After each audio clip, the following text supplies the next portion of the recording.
Hello there, my beautiful collective signs. This is Rachel with Dark Knight Coaching. So today's tarot reading is a reading for all zodiac signs. So if something doesn't resonate, it might be somebody in your field, in your energy that it might resonate for. So make sure you smash the like button because it helps my channel grow and I greatly appreciate it. I do have certain signs that did pop out during this reading. There's stuff about Sagittarius, stuff about earth signs, but there is kind of a mixed medley of messages. Now, when I tap into the energy, the collective energy, for those that are guided to watch this reading, I do so through meditation, and my form of meditation that I've always used ever since I was a child was music. So Uninvited by Alanis Morissette popped up, so there might be some messages there for you. Basically, if you have somebody that's obsessed with you, it might be a little flattering, but very creepy. So just be cautious and cognizant with that. But I do feel like there is some sort of transformational process that's occurring right now collectively. And there's a lot of revelations about a past love or a past person that's coming to light for you. So with that comes interesting repercussions. Now, I'm going to dive right into the tarot first, which is a traditional Celtic cross spread that I pull, which is usually about 10 cards. And then I'll go into the oracle cards. Right away, your energy is the Six of Cups. This is a nostalgia. This is kind of like blast from the past energy. It could be somebody you were in love with in childhood or something along those lines, or maybe something to do with family stuff as well, or children involved in the family. But what's crossing you or challenging you here is heartbreak. It's devastation. It's betrayal, lies, deceit. Three of Swords is the card of heartbreak. So when someone, tells a lie about you or to you, it can feel devastating when the truth comes to light. Now, the foundation of all of this is family and legacy and a narrative maybe that you built in your head that wasn't actually true. And I do feel like something has shifted for you. In the past, there was the Two of Cups here. This is a coupling card, so maybe you thought there was a real connection with someone or something. And I do feel like because of this betrayal or deceit, it shifted. You're shifting. And it could be, again, it doesn't have to be someone you're with. It could be somebody in your energy, like a friend or a friend's going through something like this. But there is positivity to come from this because there's Ace of Pentacles in your subconscious. So when I see this card, this is about planting a seed.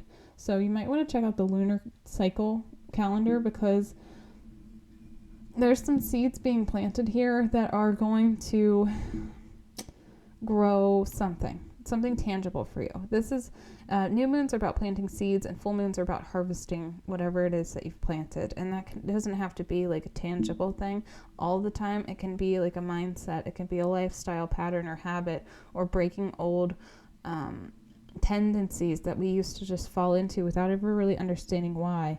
Now, there's a full moon in Gemini on December 15th, so whatever you were doing in Gemini time frame this year, chances are it's coming to completion in December. And then the new moon is in Capricorn. So I feel like wherever Capricorn falls in your chart, it's on December 30th. I feel like that's going to be the best time to try to plant the new seeds of whatever it is you're wanting. For some of you, that might be like practicing communication skills, putting up better boundaries for yourself, practicing or implementing better forms of self-care. What else? Maybe even leaning into meditation or trying yoga or something new. It could be something as simple as that. This could also be just applying for a job or anything like that. So I think intuitively you know what this is or whatever it is you're wanting because you have the High Priestess in your energy. This is tapping into your inner divine goddess, that inner knowing that we all have inside of us. But it's really just coming to terms with that like Gnostic energy that we all have. Now, the near future, you have the Ten of Swords. This is the betrayal and deceit card. And you also have the swords, the Three of Swords. So it's like somebody really did you dirty. And I do feel like you're not very happy about it, which who is? When the truth comes to light, it is sometimes very painful.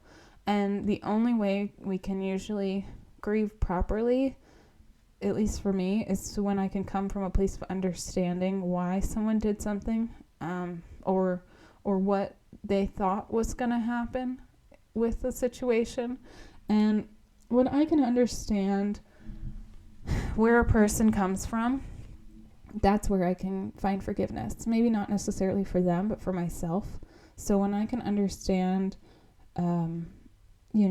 that someone did something maliciously, then I see them for who they are. I see them for like the wounded child that they still are. Like it's the Peter Pan syndrome. They never grew up. Like, maybe they were coddled too much or spoiled and they were, really narcissistic leaning. Or maybe they just decided to perpetuate pain because they get off on stuff like that. And that's literally sadism. So when you can see someone for who they are, then you can kind of forgive yourself for forever like believing them or falling for their tricks or deceit or whatever, being naive to the cruelty that sometimes people will love to inflict. That's a mindset that I'll never understand and I'll never be able to forgive that. But some people can really take advantage of kindness, and they can manipulate love and use it as a weapon. And that's their choice, and that is a direct reflection of how they feel about themselves. So when people do that, I just remember like what they do and how they treat people is a direct reflection of how they feel about themselves. So I just kind of chalk it up to like, wow, that person must really have an awful life. Like I would never want to trade places with them. And when you get to that point, it's like almost past forgiveness. It's at the stage of indifference where you're just like, I'm good. I'm not expending my energy on that type of person or people. So what's in your power right now here is King of Wands. This is like taking action on some sort of passion or creative project or some sort of ideal you have. So maybe you're gonna read tarot and teach people how to transmute their past pain so that way they don't hold on to this baggage. But interestingly enough, people see you as holding on to baggage, and they see the Temperance card, which Temperance is a Sagittarian energy, and that's usually like a slow and steady energy. So maybe they feel like you've been holding on to something for a long time. And oftentimes, especially, in my own life, for instance, when people think that I am being vengeful or seeking revenge, it always makes me chuckle because like, I don't have to seek revenge. I never have to, because the truth is my sword and my shield, and the truth always comes to light at some point. Now how can I help the truth come to light? Sure. Do I get joy out of that? Absolutely not. But the thing is when people see you hanging on to something and not letting go, it's probably because they've never been in your shoes or in a situation like that, so they don't have a very good understanding, or maybe they don't even have all of the pieces to be able to comprehend or understand fully what's happened. So, my advice to anyone, and this is, unsolicited advice, obviously, is to never seek revenge, because the fact that your presence isn't going to be in their company is revenge enough. And the fact that someone could,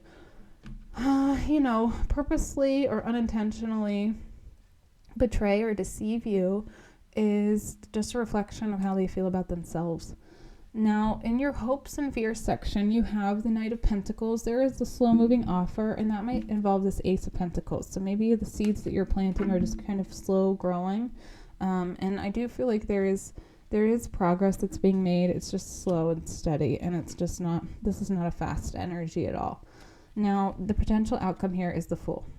Great card to have. This is the completion of a cycle. This is moving forward. This is a new chapter for you. This is great progress that I like to see. So very cool. Very good energy. That's what I have for the tarot, but I'm going to go ahead and dive right into the oracle cards because there's a lot of synchronistic messages here. And if this message resonates, make sure you smash the like button. It helps my channel grow. I greatly appreciate it. And then if you feel guided, you can book a one-on-one coaching session with me on my website, or you can book a personalized tarot reading there as well. So acceptance is key here. This is tied to your root chakra, which is the chakra at the base of your spine. This is all about family, stability, all the tangible 3D things of whether or not you feel safe. Our root chakra is also tied to our fight or flight mechanism essentially as well. So if you're in a state of fight or flight mode, that's not good. So you want to be in a state of acceptance, and that's where you're at, because I think you've realized or come to terms with whatever heartbreaking, devastating situation it is. You're really absorbing it. Now, something about American Pie might be significant, because I saw that pie, and I was just watching a TikTok earlier with Jason Biggs about American Pie, so I don't know why. Something about American Pie. Could be the song, could be the movie. Take that as it resonates. And then you have I Am Wise. This is a Moon Oracle deck. You are wise because of the trials and tribulations you've gone through. And, you know, if you don't learn the lesson, then you go through it again. That's kind of the price that you pay when you haven't fully absorbed whatever it is you're supposed to learn with a particular person on a soul level.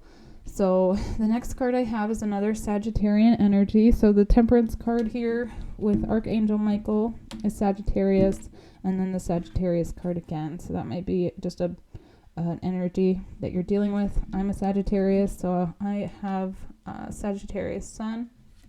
So it's relevant for me. It says luck is on your side. Sagittarians are supposed to be one of the most luckiest signs in the world. I'm still waiting for my luck to drop. If Santa wants to bring that to me, cool. By the time this video is posted, Santa will have already come and gone. So the next card I have is the universe. It says always be in harmony with the universe. Maybe you're just feeling really connected at this time, or trying to connect to the higher realms, the higher dimensions. And there are, I think, government-wise, they have declassified at least like 13 dimensions, I'm pretty sure. So dimensions are scientifically proven. We are in the 3D realm at this moment, but we can access 5D and higher abilities.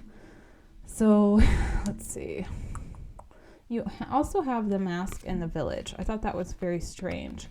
That was like, to me, that means like there's a group of people that maybe were almost like bullying you or ganging up on you. I know that sounds very strange, but I do feel like there is a truth or clarity coming that is revealing people's innermost secrets, or like the showboating that occurs sometimes when people try to present themselves in a certain way. And I feel like that mask is being removed. So, and it's a village of people. That's very odd. But there's an ego death happening there. And then, let's see, transformation. So the transformation is the lesson that you're learning at this moment. And this, to me, is the metamorphosizing. It's the alchemizing. It's the turning from a caterpillar into a butterfly. Maybe you've been an underdog and people have underestimated you your whole life. And maybe you're really just like showing people who you are.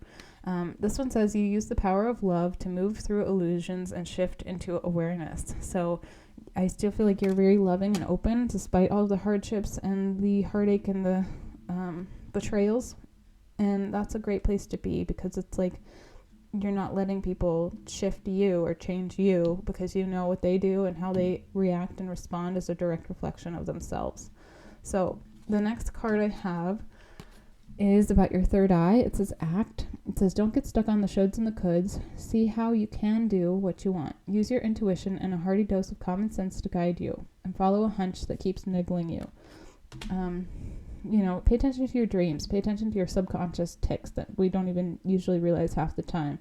Sometimes I'll find, like, if I have a slip of the tongue, it's actually a very tapped in message that I didn't even realize, where, you know, maybe you call somebody a name and it wasn't their name, but it was somebody's name in a past life. I've had that happen a couple times, which is very interesting, but, you know, take that as it resonates.